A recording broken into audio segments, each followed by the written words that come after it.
Hello students, myself Professor Anil Kumar, and today we will be discussing the CPU scheduling topic of operating system concepts and Linux subject as per the syllabus of BCA 4th semester second year of Punjab University Chandigarh. So जो आपका next topic है syllabus के according that is CPU scheduling, तो इसमें हम सबसे पहले देखेंगे scheduling क्राइटेरिया। उसके बाद CPU scheduling के कुछ एल्गोरिदम्स होते हैं, हम इन एल्गोरिदम्स को स्टडी करेंगे, FCFS, SGF, priority, round robin, multi level queue scheduling और multi level feedback queue scheduling. तो सबसे पहले हम देख लेते हैं कि इसकी इंट्रोडक्शन कर लेते हैं कि बेसिक इसमें कौन कौन से कंसेप्ट यूज़ होंगे। Basic concept in the sense कि हमें CPU स्केड्यूलिंग की क्यों ज़रूरत है, why we are doing CPU scheduling. तो स्केड्यूलिंग का मतलब क्या होता है कि आपका ऑपरेटिंग सिस्टम में बहुत सारे आपके प्रोसेसेस हमने बोला था कि सबमिट हो सकते हैं एट ए टाइम मेमोरी में। तो कौन से प्रोसेस को जो है पहले CPU मिलेगा, किस प्रोसेस को बाद में CPU मिलेगा, तो उसे हम स्केड्यूलिंग बोल देते हैं। तो मतलब किस ऑर्डर में आपने प्रोसेस को सबमिट करना है CPU का, या किस ऑर्डर में आपका जो कंप्यूटर वो काम करेगा, उसे हम बोलते हैं स्केड्यूलिंग। तो मेन जो हमारा मकसद है वो हमारा क्या है कि हमारे पास बहुत सारे प्रोसेसेस होते हैं। तो वो हमने पढ़े थे कि दो तरह के होते हैं, CPU बाउंड और इनपुट आउटपुट बाउंड। तो जितनी देर के लिए एक प्रोसेस CPU को यूज़ करता है उसको बोलते हैं CPU बर्स्ट साइकिल, और जितनी देर के लिए एक प्रोसेस इनपुट आउटपुट डिवाइस को यूज़ करता है उसको हम बोलते हैं इनपुट आउटपुट बर्स्ट साइकिल। तो हम ट्राई क्या करते हैं कि हमारा जो CPU है वो मैक्सिमम यूटिलाइज़ हो। मैक्सिमम यूटिलाइज मतलब CPU आपका फ्री ना रहे, ठीक है। और CPU को बेस्ट यूटिलाइजेशन आप करते हो तभी आपकी जो मल्टी प्रोग्रामिंग है वो चलती रहेगी, अदरवाइज़ वो सिंगल प्रोग्रामिंग की तरह ही बिहेव करेगा। तो कहने का क्या मतलब होगा कि हमारे पास प्रोसेसेस बहुत ज़्यादा हैं, सभी CPU को यूज़ करना चाहते हैं, तो किस ऑर्डर में वो प्रोसेस CPU के पास जाएंगे उसे हम स्केड्यूलिंग बोल देते हैं। तो वो ऑर्डर के बेस, जिस ऑर्डर में आप भेजोगे उसी से आपकी CPU यूटिलाइजेशन डिसाइड होती है कि आपका CPU फ्री तो नहीं बैठा, किसको कितनी देर के लिए CPU देना है, किसको कितनी देर के लिए इनपुट आउटपुट देना है। और सबसे ज़्यादा जो इम्पोर्टेंट है वो हमारा है CPU बर्स्ट डिस्ट्रीब्यूशन, यानी कि हमने CPU टाइम को डिस्ट्रीब्यूट करना है सभी को, ताकि सभी का नंबर आए, सभी प्रोसेस जो है वो एग्जीक्यूट हो सकें। तो इसके लिए हम जो डिवाइस बोल सकते हो या आप एक प्रोग्राम बोल सकते हो, उसको हम बोलते हैं CPU स्केड्यूलर। तो CPU स्केड्यूलर क्या करता है, it selects a program from the processes. बहुत सारे प्रोसेसेस हमारे पास मेमोरी में लोड होते हैं। मेमोरी यानी कि यहाँ पे रैम है, तो रैम से बहुत सारे प्रोसेस बहुत सारे रैम में, क्योंकि हमने क्या बोला था कि जो भी प्रोग्राम रैम में आ जाता है उसको हम प्रोसेस बोलते हैं। तो आपके पास क्या बहुत सारे प्रोसेसेस अवेलेबल हैं।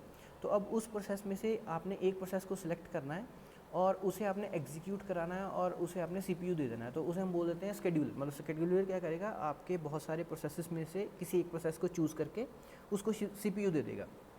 तो ये क्या करता है, आपका जो रनिंग स्टेट है उसको आप वेटिंग स्टेट में भी दोबारा लेके जा सकते हो। तो ये हमने पढ़ा था, रनिंग स्टेट यानी कि CPU के पास है, और रैम यानी कि आपका रेडी में है। तो कोई प्रोसेस अगर CPU में काम कर रहा है तो अभी उसको दोबारा उठा के आप रेडी में भी ले जा सकते हो, और आप यहाँ पे वेटिंग में भी लेके जा सकते हो, और वेटिंग से दोबारा वो रेडी में आ जाएगा और रनिंग में आ जाएगा। तो जो CPU स्केड्यूलिंग में है हम ये डिसीजंस ले सकते हैं, या ये वाले डिसीजन होते हैं कि किस प्रोसेस को रनिंग से वेटिंग में डालना है, किसको रनिंग से रेडी में डालना है, किसको वेटिंग से रेडी में डालना है, और किसको आपने टर्मिनेट करना है। तो इसमें जो फर्स्ट केस है, यानी कि रनिंग से वेटिंग स्टेज में जब जाओगे और आप टर्मिनेट करोगे, तो उसको हम बोलते हैं नॉन प्रीएम्प्टिव, यानी कि आप CPU को जो है वो छीन नहीं रहे हो। नॉन प्रीएम्प्टिव का मतलब क्या है कि जब आपका जो प्रोसेस है वो जो रन हो रहा था तो वो अपनी मर्जी से या तो वो इनपुट आउटपुट करवाने गया है, ठीक है, या उसका जब काम ख़त्म हो गया तब उसको टर्मिनेट किया गया, तो इसलिए उसको बोलते हैं नॉन प्रीएम्प्टिव। प्रीएम्प्टिव का क्या मतलब है कि अभी उसका काम ख़त्म नहीं हुआ, उसको आप रेडी स्टेट में ले गए हो, या अभी वो वेटिंग में था तो अब आप दोबारा उसको रेडी में लेके गए हो, यानी कि उसका काम अभी ख़त्म नहीं हुआ, तो आपको किसी कारणवश उसको किसी ने जो है वो प्रीएम्प्ट किया है ज़बरदस्ती, ठीक है। तो इसे हम बोलते हैं प्रीएम्प्टिव। नेक्स्ट है आपका टाइप्स ऑफ CPU स्केड्यूलर। तो जो हमारे पास स्केड्यूलर है वो बेसिकली हमारे पास 3 टाइप्स के होते हैं। पहला है लॉन्ग टर्म स्केड्यूलर, सेकंड है हमारे पास मीडियम टर्म स्केड्यूलर, और थर्ड है हमारे पास शॉर्ट टर्म स्केड्यूलर। तो अब इसको जो है हम एक डायग्राम से समझने की कोशिश करते हैं। यहाँ पे हमारे पास रैम है, यहाँ पे हमारे पास सीपीयू है और यहाँ पे आपकी जो है हार्ड डिस्क पड़ी हुई है। तो जो आपके प्रोग्राम होते हैं वो सारे के सारे आपके हार्ड डिस्क में होते हैं, वहाँ से आप लोड करते हो रैम्स में और रैम से आप लेके जाते हो सीपीयू में, ठीक है। तो जो आपका लॉन्ग टर्म शेड्यूलर है वो क्या करता है, इट सिलेक्ट्स द प्रोसेस और job from a secondary storage device. तो यहाँ पे इसको हम जॉब वर्ड यूज़ कर देते हैं, मतलब प्रोग्राम ही है एक, यहाँ प्रोसेस भी आप लिख सकते हो। नॉर्मली यहाँ पे जॉब वर्ड यूज़ किया जाता है, यहाँ पे प्रोसेस मतलब जो भी आप अंडर एग्जीक्यूशन जो भी आप काम करवाना चाहते हो उसको यहाँ पे जॉब बोल देते हैं हार्ड डिस्क के केस में, यानी कि सेकेंडरी मेमोरी पे, और रैम के केस में उसको प्रोसेस बोल देते हैं। तो यहाँ पे भी मल्टीपल जॉब्स अवेलेबल होंगी और इसमें से कौन सी जॉब को उठा के रैम में लोड करना है वो काम हो गया आपका लॉन्ग टर्म का। तो क्योंकि ये जॉब के साथ डील करता है तो इसको जॉब स्केड्यूलर भी बोल देते हैं। अब रैम में भी बहुत सारी जॉब्स आ गई तो वो अंडर रनिंग में है अभी, तो इसलिए इसको बोल देते हैं प्रोसेस। तो कौन से प्रोसेस को अभी सीपीयू मिलेगा उसकी जो सिलेक्शन है वो आपका करता है शॉर्ट टर्म स्केड्यूलर, ठीक है। तो जो शॉर्ट टर्म स्केड्यूलर है, क्योंकि इसमें आपका जो प्रोसेस है वो हम सीपीयू को दे रहे हैं तो इसलिए इसको सीपीयू स्केड्यूलर भी बोलते हैं। तो जो हम स्टडी करेंगे हम यहाँ इस कंडीशन के बारे में जो है, मतलब या इस सिनेरियो को हम स्टडी करेंगे सीपीयू स्केड्यूलिंग में कि जो भी आपके प्रोसेस रैम में है, रैम से हम सीपीयू में जब उठा के भेजते हैं तो उसके हमारे पास कौन कौन से मेथड हैं, ठीक है। हम ये नहीं करेंगे कि सेकेंडरी से रैम में उठा के लेके आ रहे हैं, उसके जो स्केड्यूलिंग है वो अलग है, ठीक है। तो यहाँ पे ये हो गया आपका लॉन्ग टर्म स्केड्यूलर, यानी कि आपको याद कर रखना है लॉन्ग टर्म स्केड्यूलर क्या करता है, जॉब को उठा के रैम में लेके जाता है, और जो सीपीयू स्केड्यूलर है शॉर्ट टर्म स्केड्यूलर है वो रैम से प्रोसेस को उठा कर सीपीयू में देता है। अब बचा आपका मीडियम टर्म स्केड्यूलर। तो मीडियम टर्म स्केड्यूलर क्या करता है, जो भी आपका यहाँ पे रैम में जो भी प्रोसेस होंगे उनको वापस हार्ड डिस्क में भेजना, मतलब कौन सा प्रोसेस अभी एग्जीक्यूट हो गया या जिसका काम ख़त्म हो गया उसको वापस आप हार्ड डिस्क में भेजोगे तो उसे हम बोल देते हैं स्वैप इन और swap out. Swap in, swap out. तो जो स्वैपिंग है वो क्या करती है आपकी डिग्री ऑफ मल्टी प्रोग्रामिंग, क्योंकि मल्टी प्रोग्रामिंग हमने क्या पढ़ा है कि रैम में एक से ज़्यादा प्रोसेसेस होते हैं। तो क्योंकि यहाँ से प्रोसेस को उठा के हम वापस सेकेंडरी स्टोरेज में भेज रहे हैं और सेकेंडरी स्टोरेज से वापस लेके आ रहे हैं, तो ये काम जो है वो आपका मीडियम टर्म स्केड्यूलर कर रहा है। तो इट मीन्स जो आपका मीडियम टर्म स्केड्यूलर है वो क्या करता है, आपकी मल्टी प्रोग्रामिंग को कंट्रोल करता है, ठीक है। तो यहाँ से भी प्रोसेस निकालने की यूज़ होता है, क्योंकि आपके पास जो रैम है वो लिमिटेड स्पेस होती है, 2 GB की है, तो भी आपके पास जो प्रोसेसेस हैं वो 2 GB से ज़्यादा हो गए तो आपको कुछ उसमें से प्रोसेस जो वो निकाल के वापस हार्ड डिस्क में भेजने पड़ेंगे। तो इस तरह आप इसको सोच सकते हो। अब इसके बाद जो है हम बात करेंगे, ये कुछ टर्म्स हम यूज़ करते हैं इसमें, डिस्पैचर।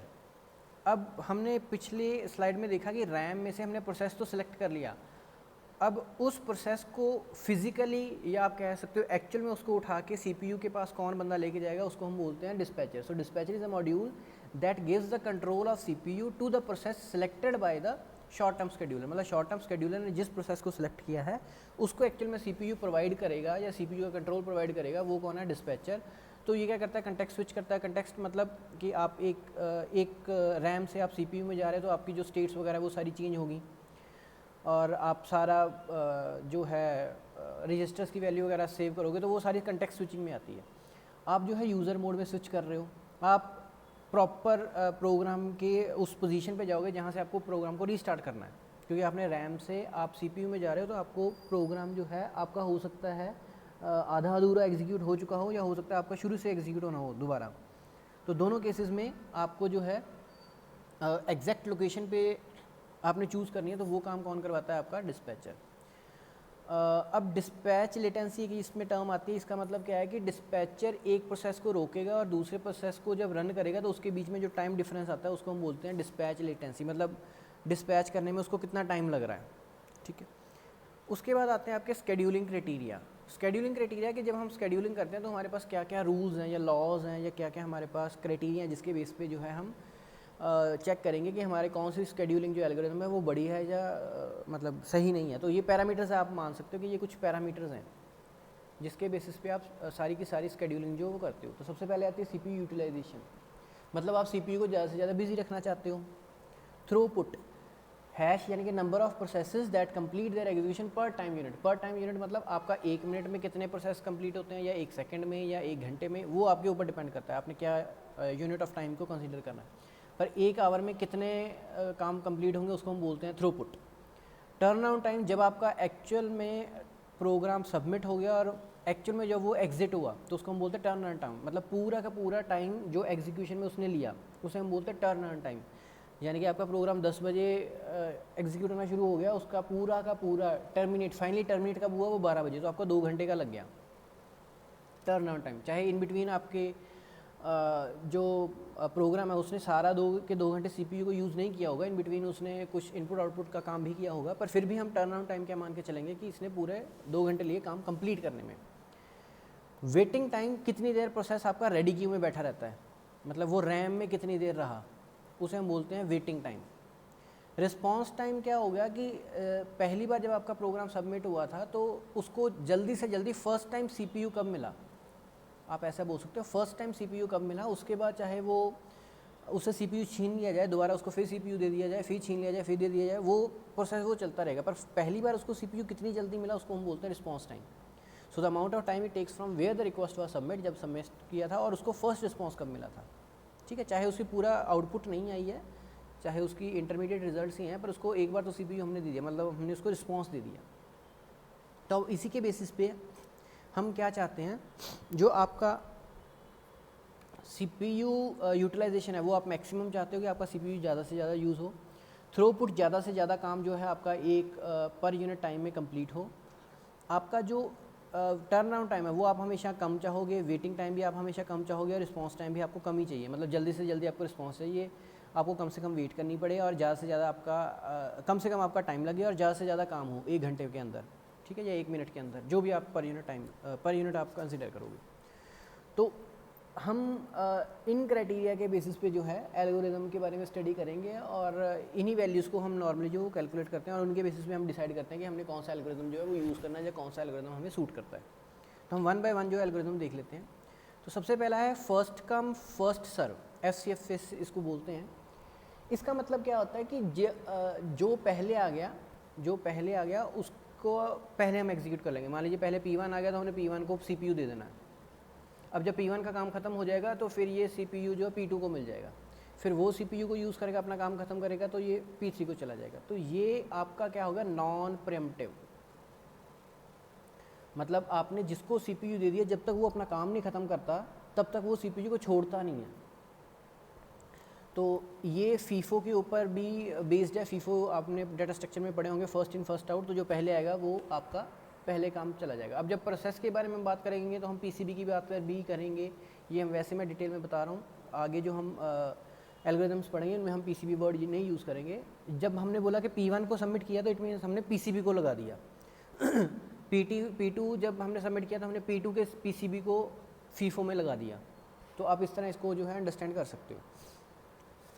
अब इसकी जो मेन है वो एग्जांपल्स होती हैं और इसमें कुछ एडवांटेज डिसएडवांटेजेस होते हैं, तो हम इसमें डिस्कस कर लेते हैं। तो सबसे पहले हमने ये मान के चल लिया कि हमारे पास प्रोसेस P1 है, पहला प्रोसेस है, ये दूसरा प्रोसेस है, ये तीसरा। पहले प्रोसेस को 24 मिनट का या 24 सेकंड जो भी होगा, आपका बर्स्ट टाइम यहाँ पे लिखा नहीं है, इन सेकंड या मिली सेकंड या नैनो सेकंड जो भी इन्होंने दिया हो वो आप मान के चलोगे। तो मैं फ़िलहाल मान के चल रहा हूँ सेकंड्स में, तो मेरे को 24 सेकंड चाहिए, फिर 3 सेकंड चाहिए, फिर मेरे को दोबारा 3 सेकंड चाहिए। तो अगर मैं FCFS को यूज़ करता हूँ तो हमारे पास यहाँ पे ये गैंट चार्ट बनते हैं। गैंट चार्ट क्या करते हैं, आपके जो टाइम को रिप्रेजेंट करते हैं, ठीक है। तो गैंट चार्ट कैसे बनेगा, हमने 0 पे काम शुरू किया, 0 पे आपका P1 आ गया, उसको 24 सेकंड लगने थे, तो उसने 24 सेकंड यूज़ किया CPU को, फिर उसने CPU छोड़ के P2 को दे दिया। अब इसमें जो कंटेक्स्ट स्विचिंग है उसका टाइम हम नहीं मान के चलते, तो 24 पे ही अगले को मिल गया, तो 27 यानी कि इसने 3 सेकंड यूज़ करना था, तो 24 + 3 27, 27 तक P2 ने यूज़ किया CPU को, और उसके बाद P3 ने फिर 3 सेकंड यूज़ करना था, तो +3 = 30 तक आपका P3 चल गया। तो यानी कि टोटल आपका CPU जो है वो 0 से लेके 30 सेकंड तक चला। तो इन बिटवीन इसने 3 प्रोसेसेस को एग्जीक्यूट कर दिया।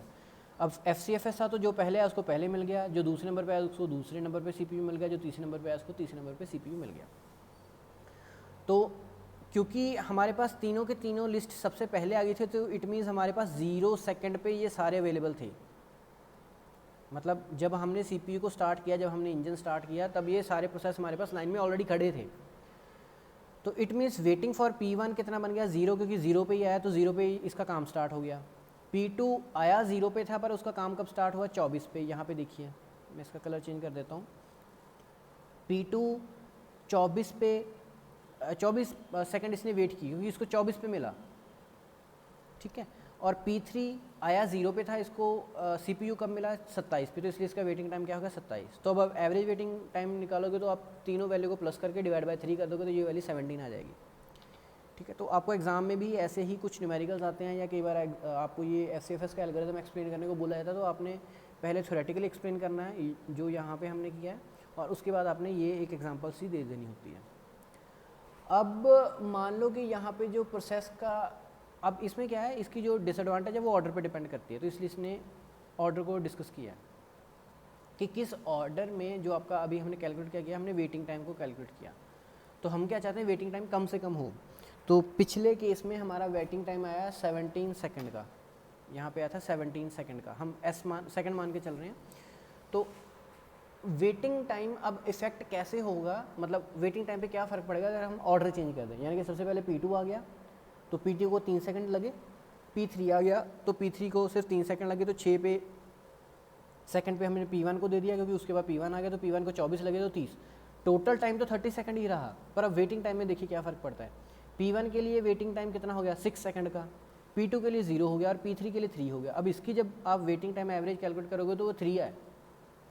तो इससे हमें क्या समझ में आता है कि ये जो प्रोसेस जिसका एग्जीक्यूशन टाइम सबसे ज़्यादा था, अगर ये वाला प्रोसेस सबसे पहले आ जाए तो उस केस में आपका वेटिंग टाइम ऑटोमेटिकली इंक्रीज हो जाता है, और अगर यही वाला प्रोसेस सबसे लास्ट में चला जाए तो आपका वेटिंग टाइम ऑटोमेटिकली डिक्रीज हो जाएगा। यानी कि आपका पूरा का पूरा वेटिंग टाइम किस पे डिपेंड कर गया, इस P1 पे जिसका एग्जीक्यूशन टाइम सबसे ज़्यादा है, और उसकी पोजीशन क्या है, मतलब उसकी पोजीशन पे डिपेंड कर रहा है आपका वेटिंग टाइम।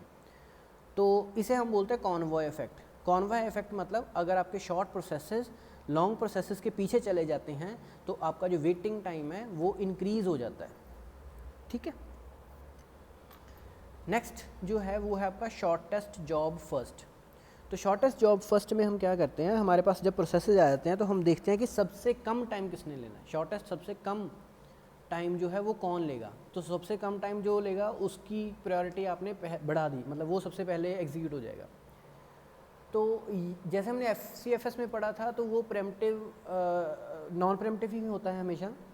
इसमें क्या है, आपका ये प्रेम्पटिव भी हो सकता है और नॉन प्रेम्पटिव दोनों तरह का हो सकता है। तो वो हम एग्जांपल्स देख लेंगे।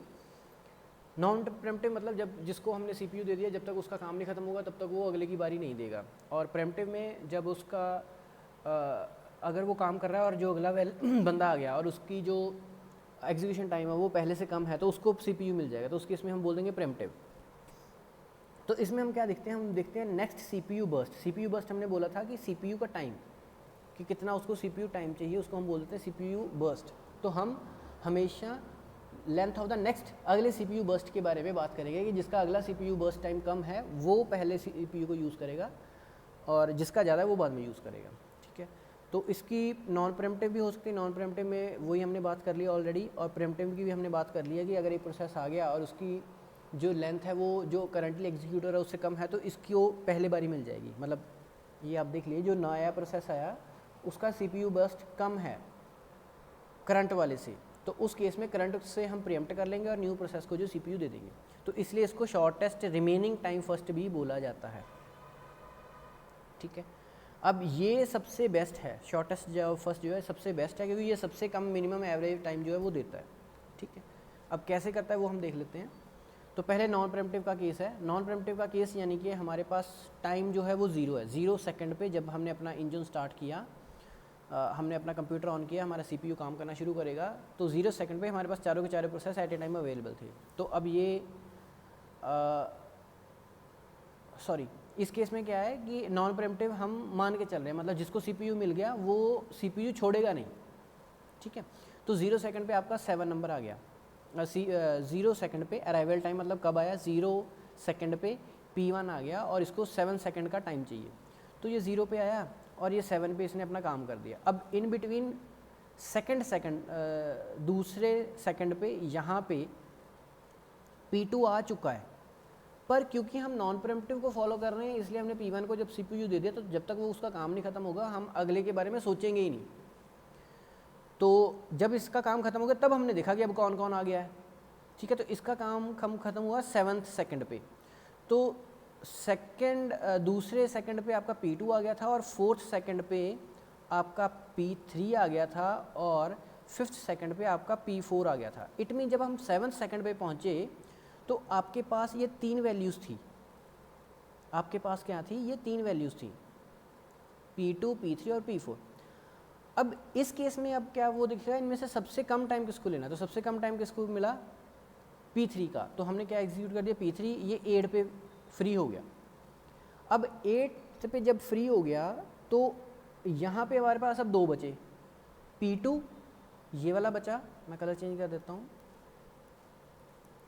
हमारे पास अब बचा P2 और ये बचा और ये बचा P4। पर अब इस केस में क्या है कि दोनों का टाइम जो है वो सेम है। तो अब इस केस में जो है हम कन्फ्लिक्ट को या इस लड़ाई को कैसे सॉल्व करेंगे, FCFS के थ्रू, कि जो पहले आया था उसका नंबर पहले लग जाएगा। तो पहले कौन आया था, P2, तो हमने P2 को पहले दे दिया, ये इसने 4 सेकंड यूज़ किया और उसके बाद P4 को हमने लास्ट में दे दिया तो इसने 4 सेकंड यूज़ किया। तो इससे हमें क्या पता चला है कि जब भी हम CPU देंगे तो हमारे पास जितने भी अवेलेबल प्रोसेसेस होंगे हम उनमें से सबसे मिनिमम वाले को पहले CPU देंगे, और इन केस अगर 2 वैल्यूज़ इक्वल हैं तो हम FCFS के थ्रू उसको सॉल्व करेंगे। तो अब इसका एवरेज वेटिंग टाइम देख लो, P0 कब आया था 0 पे, तो इसका 0 हो गया एवरेज टाइम वेटिंग टाइम।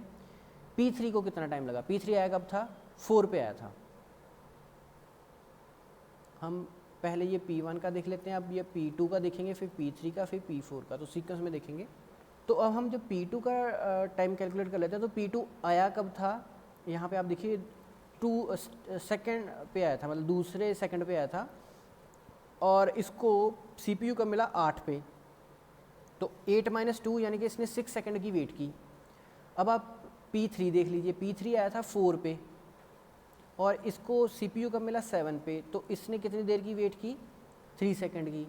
और अब P4 को मिला 12 पे और ये आया कब था, 5 पे, तो इसलिए इसका वेटिंग टाइम कितना हो गया, 7 सेकंड का। तो जब इसको टोटल को प्लस करके 4 से डिवाइड करोगे तो इसकी वैल्यू जो है वो आपको मिल जाएगी, ठीक है। तो 16 ये इज इक्वल टू 4, ये 4 सेकंड का आपका वेटिंग टाइम आ गया, ठीक है। तो ये था आपका नॉन प्रेम्प्टिव का केस, मतलब आपने जिसको CPU दे दिया उसने छोड़ा नहीं। अब हम देखते हैं प्रेम्प्टिव, इसी को हमने प्रेम्प्टिव मान लिया। सेम एग्जांपल है, एग्जांपल सेम है, कोई फ़र्क नहीं है, सिर्फ प्रेम्प्टिव है। तो प्रेम्प्टिव के केस में क्या हुआ, हम बार बार चेक कर रहे हैं। अब 0 पे हमारे पास कोई नहीं था, सिर्फ एक ही था, तो हमने P1 को जो है वो CPU दे दिया। अब 2 सेकंड तक तो कोई आया नहीं, इसलिए 2 सेकंड इसने यूज़ कर लिया। अब दूसरे सेकंड पे यहाँ से 2 माइनस कर दो, अब इसका CPU टाइम कितना रह गया, इसको 5 सेकंड और चाहिए, ठीक है। अब दूसरे सेकंड पे कौन आ गया, 4 नंबर आ गया। दूसरे सेकंड पे P2 आ गया, पर इसको टाइम कितना चाहिए, 4। अब 4 क्या है आपका, 5 से लेस देन है, तो इसलिए P1 से हमने CPU छीन लिया, P2 को दे दिया दूसरे सेकंड पे। अब P2 4 सेकंड पे P3 आया, तो यानी कि 2 सेकंड तो इसने यूज़ कर लिए आराम से। अब 4th पे इसमें से -2 कर दो, क्योंकि 2 सेकंड ये यूज़ कर चुका है, तो अब इसके पास 2 बचा, ठीक है। तो अब जब P3 आया 4th सेकंड पे, हमारे पास 4 सेकंड पे अभी 3 वैल्यूज़ है किस्म की, P3 की वैल्यू भी है, P2 की है और P1 की है। तो इसमें सबसे कम किसकी है, P3 की, तो हमने किसको दे दिया, P3 को। अब P3 को 1 सेकंड ही यूज़ करना था, तो उसने 1 सेकंड यूज़ किया। अब P3 जो है वो ख़त्म हो गया और P4 आ गया। अब P4 जब 5th सेकंड पे आया तो इसकी वैल्यू 4 है, तो ये सबसे कम है 5 और 2 में से, तो इसको मिल जाएगा, ठीक है। तो 5 पे आपका मिल गया, सॉरी देखिए इसको दोबारा देखिए, 5th पे जब आया तो आपका P4 आया, तो P4 को यहाँ पे 4 मिला है, तो मेरे से गलती से बोल गया पहले, यहाँ पे ये 4 है, ये 2 है, मैं इसको चेंज करता हूँ, अब कलर चेंज कर देता हूँ। तो यहाँ पे ये 4 आया, ठीक है, यहाँ पे 2 है, यानी कि 5th सेकंड पे हमारे पास 3 वैल्यूज़ हैं, 4 की, 2 की और 5 की। इसमें से सबसे मिनिमम कौन है? 2 वाला, तो 2 वाला चल जाएगा। P2 चल गया 2 सेकंड के लिए 7 पे, तो ये ख़त्म हो गया। अब उसके बाद हमारे पास 2 बचे, 4 और 5 वाला, तो P4 चल जाएगा 4 सेकंड के लिए, और लास्ट में ये P1 चलेगा। तो अब P1 सबसे पहले आया था पर ख़त्म सबसे लास्ट में हुआ, ठीक है। तो अब इसका जब एवरेज वेटिंग टाइम आप कैलकुलेट करोगे तो आप कैसे करोगे? 1 को देखो कितना देर वेट करना पड़ेगा। पहली बार तो उसको कुछ वेट करना ही नहीं पड़ा, क्योंकि 0 पे आया था, 0 को उसको CPU मिल गया। उसके बाद P1 को कब मिला? P1 से वापस कब ले लिया हमने? 2 सेकंड पे P1 से हमने CPU छीन लिया था, और अब उसको कब मिला? 11 पे, तो 11 माइनस 2 आपका आ गया 9।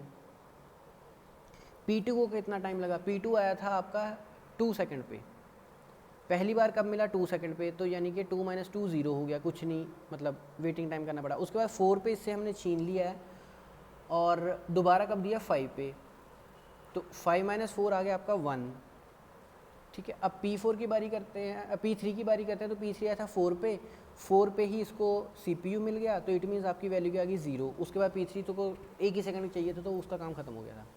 अब लास्ट रह गया आपका P4 आया था 5 पे, तो इसको मिला कब? 7 पे, तो 7 माइनस 5 क्या आ गया आपका? 2, ठीक है, ये वाली वैल्यू आ गई। अब चारों को प्लस कर दो, 4 से डिवाइड कर दो, तो ये आपका 3 आंसर आ जाएगा। तो इस केस में आप देखो प्रीएम्प्टिव के केस में आपका जो है सेकंड वो है कम हो गए ऑटोमेटिकली। अब इसी में मैं एक और बता देता हूँ कैलकुलेशन। मान लीजिए आपने टर्न अराउंड टाइम देखना है, तो P1 का टर्न अराउंड टाइम क्या आएगा? P1 कब आया था? 0 पे, ख़त्म कब हुआ? 16 पे, तो इसका टर्न अराउंड टाइम क्या आएगा? 16। P2, ये गैंट चार्ट से सारा कुछ आपको मिल जाता है। अगर आपने P2 का कैलकुलेट करना है, तो P2 कब आया था? 2 पे, और इसका काम कब खत्म हुआ? 7 पे, तो 7 माइनस 2 आ गया आपका 5। P3 कब आया था? 4 पे, P3 कब आया था? 4 पे, और इसका काम खत्म कब हो गया? 5 पे, तो इसका जो टर्न अराउंड टाइम है वो 1 का ही रह जाएगा। अब P4 देख लो, P4 कब आया था? 5 पे, और इसका काम कब खत्म हुआ? 11 पे, तो 11 माइनस 5 जो आएगा ये आपका आएगा 6, ठीक है। तो यहीं से आपको अगर मेथड क्लियर है कि टर्न अराउंड टाइम में आपने क्या देखना है, या वेटिंग टाइम में क्या देखना है, या रिस्पॉन्स टाइम में क्या देखना है, तो आप कर सकते हो। यहाँ पे रिस्पॉन्स टाइम भी हम कैलकुलेट करते हैं। रिस्पॉन्स टाइम में क्या है कि सबसे पहले CPU कब मिला, तो P1 का रिस्पॉन्स टाइम तो 0 रहेगा, क्योंकि 0 पे आया, 0 पे इसको CPU मिल गया, तो 0 रिस्पॉन्स टाइम, मतलब काफ़ी फास्ट है। P2 में आपको 2 पे आया था, और 2 पे ही आपको P2 पहली बार मिल गया, मतलब CPU मिल गया, तो तब भी आपका 0 रहेगा रिस्पॉन्स टाइम। अब P3 की बात कर लेते हैं। P3 4 पे ही आया था, 4 पे इसको पहली बार CPU मिल गया, तो इसका भी 0 आ जाएगा। अब P4 की बात कर लेते हैं। P4 5 पे आया था, पर पहली बार CPU कब मिला? 7 पे, तो 7 माइनस 5 क्या आ गया? इसका 2, तो यानी कि इसका रिस्पॉन्स टाइम क्या होगा? 2, ठीक है। तो इस तरह जो है आप ये सारी वैल्यूज़ इसी गैंट चार्ट से जो है वो कैलकुलेट कर सकते हो। अब नेक्स्ट हम देख लेते हैं प्रायोरिटी शेड्यूलिंग। प्रायोरिटी शेड्यूलिंग में क्या है कि हमने प्रायोरिटी नंबर दे दिया, हर एक को इंटीजर एक वैल्यू दे दिया। अब इंटीजर के हिसाब से हम प्रायोरिटी सेट करते हैं, जिसकी जैसे मान लो 10 है तो इसकी प्रायोरिटी सबसे कम है, अगर 1 है तो इसकी प्रायोरिटी सबसे ज़्यादा है, ठीक है। तो जो हाईएस्ट प्रायोरिटी है वो स्मॉलेस्ट इंटीजर से देते हैं हम, ठीक है। इसकी हाई प्रायोरिटी है और इसकी लो प्रायोरिटी है, ठीक है। तो ये अब दोनों तरह का हो सकता है, प्रीएम्प्टिव, नॉन प्रीएम्प्टिव। अब जब SJF था तो आप SJF में मानो कि आपने प्रायोरिटी किस बेस पे दे रखी थी? नेक्स्ट CPU बर्स्ट टाइम के अकॉर्डिंग दे रखी थी। अब इसमें प्रॉब्लम क्या है प्रायोरिटी में कि आपका जो लोअर प्रायोरिटी प्रोसेस है उसको हो सकता है कभी CPU मिले ही ना, तो उसे हम बोलते हैं स्टारवेशन। तो ये स्टारवेशन की प्रॉब्लम का मतलब क्या है कि आप समझो कि जैसे आपने आपका प्रोसेस आ रहे हैं, ठीक है, अभी 10 नंबर वाला लाइन में लग गया, तो 10 नंबर के बाद 5 वाले प्रायोरिटी वाला आ गया, 4 वाला, 3 वाला, 2 वाला, ये सबसे पहले आया था, पर इसके बाद हाई प्रायोरिटी जो है वो आते जा रहे हैं, तो इसको जो हम CPU देते जाएंगे, तो ये केस आएगा आपका प्रीएम्प्टिव में, क्योंकि नॉन प्रीएम्प्टिव में तो इसको CPU अगर मिल गया तो ये छोड़ेगा नहीं, ठीक है। तो प्रीएम्प्टिव के केस में क्या है, स्टारवेशन की प्रॉब्लम आ सकती है कि इसका हो सकता है नंबर ही ना आए, बाकी जो है वो सारे अपना अपना काम करते रहें। तो इसका सोल्यूशन क्या है? एजिंग। एजिंग मतलब जैसे जैसे टाइम बढ़ता जाए इसकी प्रायोरिटी जो ऑटोमेटिक भी इंक्रीज़ होती है। जैसे अभी 10 थी, तो मान लो कि 5 मिनट बाद या 1 सेकंड बाद या 2 सेकंड बाद इसकी जो प्रायोरिटी है वो ऑटोमेटिकली 9 हो जानी चाहिए, फिर 8, फिर 7, इस तरह बढ़ती रहनी चाहिए। तो ये आपका सोल्यूशन हो सकता है, मतलब स्टारवेशन का, कि आप टाइम के साथ उसकी जो है मतलब एज के साथ, उसके टाइम के साथ उसकी जो प्रायोरिटी वो आप बढ़ाते रहो।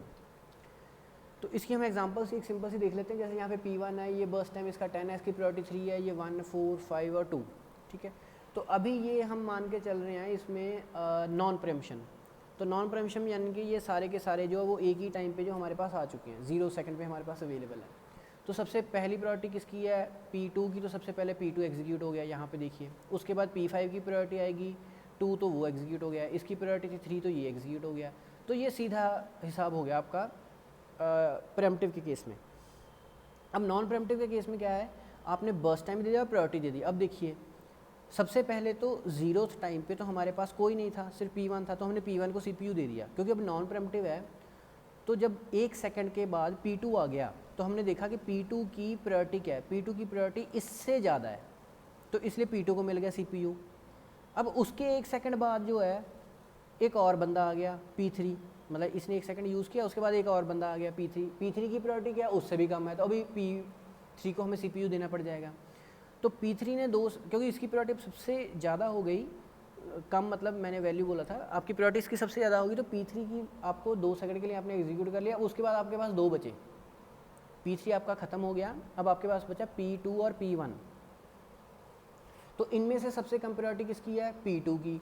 P2 को 5 सेकंड इसने चलना था, 1 सेकंड ही यूज़ कर चुका था, अभी कितने बचे 4, तो इसने +4 करके 8 तक इसको यूज़ कर लिया। उसके बाद लास्ट में 10 बचा, P1 बचा जिसको 10 सेकंड चाहिए थे, 1 सेकंड के लिए ये एग्जीक्यूट हुआ था, तो अभी बचे कितने 9, तो +9 कर दो इसको, ये 17 आ गया। ठीक है, तो वेटिंग टाइम आप कैलकुलेट कर लोगे। जैसे P1 का पहले तो 0 था, उसके बाद 1 पे हमने इसे ले लिया CPU, उसके दोबारा 8 पे दिया, तो ये 7 मिली सेकंड का आ गया। इसी तरह आपका P2 का आप कैलकुलेट कर लोगे। P2 का आप देखो, आपको 1 पे आया, 1 पे मिल गया तो 0 हो गया, उसके बाद 2 पे ले लिया, 4 पे दोबारा दिया, तो यानी कि 4 - 2, तो यहाँ पे आ गया 2 मिली सेकंड आपका आ गया, 2 मिली सेकंड आ गया। P3 का आपका 0 रहेगा, क्योंकि P3 सबसे हाईएस्ट प्रायोरिटी था, जब आया उसको तभी CPU मिल गया, तो उसका 0 रह जाएगा। तो यहाँ पे इसकी आप कैलकुलेशन कर लो। ठीक है इसी तरह आप, ये आपके एग्ज़ाम के ऊपर डिपेंड करता है कि आपको अकेला वेटिंग टाइम पूछा है या टर्न अराउंड टाइम, और आपको रिस्पॉन्स टाइम भी अगर पूछा गया है तो आपने वो भी कैलकुलेट करना है। ठीक है, वो मैंने आपको पिछले एग्जांपल में बता दिया कि हम कैसे कैलकुलेट करते हैं। अब उसके बाद आपकी type round robin. Round robin मतलब सर्कुलर है, ऐसे सर्कल बन रहा है, तो आप सर्कल में सभी की बारी आ रही है, राउंड रॉबिन सर्कल में सभी की बारी आ रही है। तो इसमें क्या है, आपके पास मान लो CPU, आपके पास कोई मतलब 30-40 मिनट के लिए आपके पास CPU है, तो आपने क्या किया, हमने बोल दिया कि सभी को 2-2 सेकंड के लिए मिलेगा, तो उसे हम बोल देते हैं राउंड रॉबिन। यानी कि हर प्रोसेस को एक छोटा टाइम मिलेगा, उसे हम टाइम क्वांटम बोलते हैं, नॉर्मली 10 से 100 मिली सेकंड का। ठीक है, मिली सेकंड में हम यहाँ पे काम कर रहे हैं, तो मिली सेकंड का आ जाएगा।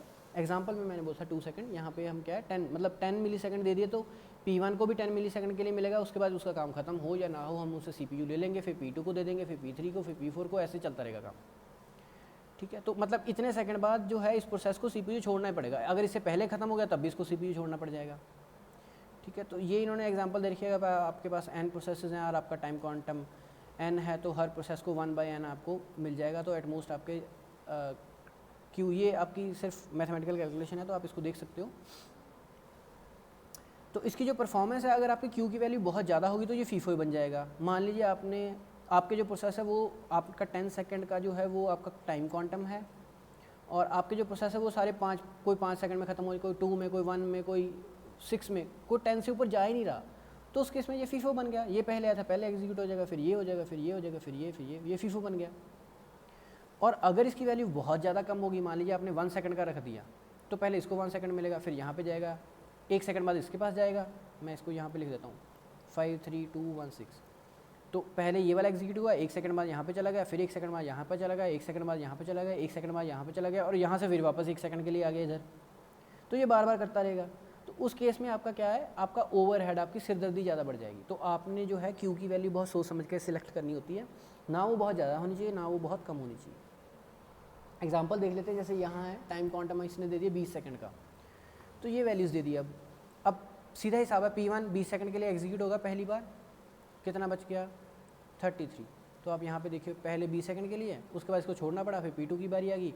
अब ये 17 सेकंड में ख़त्म हो गया, तो इसलिए 37 पे अगले की बारी आ गई। अब ये P3 जो है, इसने फिर 20 सेकंड यूज़ किए, तो अभी ये 48 बच गया। इसका यहाँ पे 20 प्लस कर दो, ये 57 तक गया। 57 पे आपको P4 ने दे दिया, इसके 20 सेकंड यूज़ हुए, तो अभी ये 4 बच गया। ठीक है, तो ये यहाँ अब P1 दोबारा 33 था, 20 दोबारा आ गया, 20 माइनस कर दिया तो अभी 13 बच गए, तो ये 97 तक गया, 20 सेकंड के लिए चला। P2 ख़त्म हो गया, P3 की दोबारा बारी आ गई, 48 था तो अभी ये 20 सेकंड के लिए गया तो 18 बच गए, यहाँ पे 117 हो गया प्लस 20 करके। उसके बाद P4 4 सेकंड के लिए चला इसलिए 121 हो गया। अब दोबारा फिर P1 की बारी आ गई, ठीक है। तो P1 जो है 13 सेकंड के लिए चला या 13 नैनो सेकंड के लिए जो भी हमने ले रखा है, 134 हो गया। अब P3 फिर 20 सेकंड के लिए ये चला, यहाँ ये चीज़ नोट करने वाली, चला ये 20 सेकंड के लिए पहले, फिर इससे वापस ले लिया, फिर चेक किया अब कौन है, यही बचा है, तो इसलिए इसको दोबारा जो है P3 को हमने एग्जीक्यूट कर दिया, ठीक है। तो इस तरह जो है ये 28 आना था। तो इस तरह आप जो है राउंड रॉबिन को जो कर सकते हो, ठीक है। तो इसमें क्या है कि SGS से तो आपका टर्न अराउंड टाइम जो है वो ज़्यादा आता है इसमें एवरेज, बट इसमें रिस्पॉन्स कम, मतलब रिस्पॉन्स टाइम इंप्रूव हो गया क्योंकि हर एक की बारी आएगी 20 सेकंड के बाद आती रहेगी। मतलब P4 की बारी मैक्सिमम तीनों के बाद तो आएगी 20 सेकंड के बाद, मतलब 60 सेकंड के बाद तो आपकी P4 की बारी कन्फर्म है, तो इसमें क्या है रिस्पॉन्स टाइम आपका कम हो जाता है। उसके बाद आता है multi level Q. Multi level Q का मतलब क्या है कि आपके पास एक से ज़्यादा क्यू हैं, मतलब ये लाइन होगी CPU की, ये वाली लाइन लिया, तो ये वाली जो लाइन है ये FCFS को यूज़ कर रही है, ये वाले आपके राउंड रॉबिन को यूज़ कर रही है, ये SGF को यूज़ कर रही है। तो आपने अलग अलग क्यूज़ बना दी CPU को, इसलिए इसको बोलते हैं मल्टी लेवल क्यू। तो इसमें क्या है इन्होंने दो बना दिए, एक फोरग्राउंड और बैकग्राउंड। अब फोरग्राउंड की जो है वो प्रायोरिटी ज़्यादा होगी, जैसे फोरग्राउंड में इन्होंने RR लगा दिया, बैकग्राउंड में FCFS लगा दिया, जो हमने यहाँ पर बात की। तो जितनी भी आपकी क्यूज़ होंगी हर क्यू का अपना अपना आपने शेड्यूलिंग एल्गोरिथम लगाओगे। तो मेनली इन्होंने दो ही क्यूज़ बनाई हैं यहाँ पे, फोरग्राउंड और बैकग्राउंड की। फोरग्राउंड में RR लगा दिया, बैकग्राउंड में FCFS लगा दिया। अब इसमें प्रॉब्लम क्या है कि आपकी प्रायोरिटी जो फिक्स हो गई है, ठीक है। तो फिक्स प्रायोरिटी का मतलब कि आपकी RR की प्रायोरिटी अब ज़्यादा होगी, FCFS की कम होगी, तो हो सकता है कि RR के प्रोग्राम जो एग्जीक्यूट होते रहें और FCFS की बारी ही ना आए, तो there is a possibility of starvation, ठीक है। दूसरा यहाँ पे टाइम स्लाइस भी हम यूज़ कर सकते हैं, मतलब एक तो आपने प्रायोरिटी फिक्स कर दी, दूसरा क्या कर दो आप हर क्यू को एक टाइम स्लाइस दे दो, मतलब थोड़ी देर के लिए ये वाली RR वाली एग्जीक्यूट हो, फिर दूसरे थोड़ी देर के लिए आपकी FCFS वाली एग्जीक्यूट हो, आप ऐसा भी कर सकते हो, ठीक है। तो इसमें जैसे इन्होंने दे दिया कि 20% जो है वो RR को टाइम, 80% RR को टाइम दे दो, 20% FCFS को टाइम दे दो, तो आप इस तरह भी इसको जो है मेनटेन कर सकते हो। इसके बाद आती है आपकी मल्टी लेवल। ये इसकी एग्जांपल ऐसे हाईएस्ट प्रायोरिटी सिस्टम प्रोसेस सबसे ऊपर आती है, फिर इंटरेक्टिव, उससे नीचे इंटरेक्टिव IT प्रोसेसिंग, ये प्रायोरिटी के हिसाब से। अब इस पे RR लगा दो, इस पे FCF, इस पे आप SGF लगा दो, इस पे आप फिर ये वाले पे FCFS लग जाएगा, ठीक है, इस पे भी RR लगा दो। ये आपके ऊपर डिपेंड करता है आपने कौन से क्यू में कौन सी जो है शेड्यूलिंग लगानी है। अब उसके बाद इसकी टाइप आती है लास्ट, वो है मल्टी लेवल फीडबैक क्यू। अब ये सबसे इंटरेस्टिंग है। इसमें क्या है कि मल्टी लेवल में हमने क्या था कि आपके पास एक से ज़्यादा क्यू थी, पर उसमें प्रॉब्लम क्या थी कि अगर एक क्यू में एक प्रोसेस चला गया तो उसके बाद वो किसी और में शिफ्ट नहीं करेगा। जैसे मान लीजिए यहाँ पे कोई एक प्रोसेस हमने डाल दिया, वो स्टूडेंट प्रोसेस है, उसकी प्रायोरिटी अब सबसे कम है, पर किसी रिक्वायरमेंट के कारण आप चाहते हो कि इसका प्रोसेस सबसे पहले एग्जीक्यूट हो जाए, तो वो आप कर नहीं पाओगे। यहाँ पे क्यों नहीं कर पाओगे? क्योंकि इसमें क्या है कि ये P1 ऊपर मूव नहीं कर सकता, ठीक है, वो जिस क्यू में वो लग गया वो वहीं पे रहेगा। मल्टी लेवल फीडबैक में क्या है कि फीडबैक के अकॉर्डिंगली आप क्यू चेंज कर सकते हो। A process can move between the various queues, आप क्यूज़ के बीच में मूव कर सकते हो। तो ये कैसे कर सकते हो आप? एजिंग, इससे क्या है कि आपकी एजिंग भी इंप्लीमेंट हो जाएगी। एजिंग में हमने क्या पढ़ा था कि टाइम के साथ जो है आपकी जो प्रायोरिटी बढ़ती जाए। मान लीजिए ये 2 सेकंड इसने वेट कर लिया या 10 सेकंड वेट कर लिया, अब इसकी जो प्रायोरिटी बढ़ा दो, फिर 10 सेकंड वेट कर लिया, अभी भी इसका नंबर नहीं है, फिर बढ़ा दो, तो वो भी आप इससे कर सकते हो इम्प्लीमेंट। तो इसमें क्या क्या होता है, आपकी नंबर ऑफ़ क्यूज़ होती हैं, हर क्यू का अपना अपना शेड्यूलिंग एल्गोरिथम होता है। आपने अपग्रेड कैसे करना है प्रोसेस को, तो आपका उसको भी आपने डिसाइड करना होता है। आप डिमोड भी कर सकते हो, मतलब आपका पहले यहाँ पे कोई प्रोसेस है, आपकी उसको प्रायोरिटी आप उसकी डाउनग्रेड भी कर सकते हो, तो उसके लिए भी आपने जो मेथड है वो आइडेंटिफाई करना होता है। और आपके पास ये भी मेथड होना चाहिए कि कौन सी क्यू में कौन सा प्रोसेस कब जाएगा, कैसे जाएगा, ठीक है, मतलब जब वो एंटर किया तो वो सबसे पहले कौन सी क्यू में जाएगा। तो जैसे इन्होंने यहाँ पे दे रखा है एग्जांपल कि FCFS है, ये RR है, पर इसका टाइम क्वांटम ज़्यादा है और इसका सबसे कम है, तो आप यहाँ पे मूवमेंट करवा सकते हो अपने प्रोसेस की डिपेंडिंग अपॉन द फीडबैक। तो this was all about CPU scheduling. I hope the concepts are clear to you. In case you face any issue, you can contact me. Thank you very much.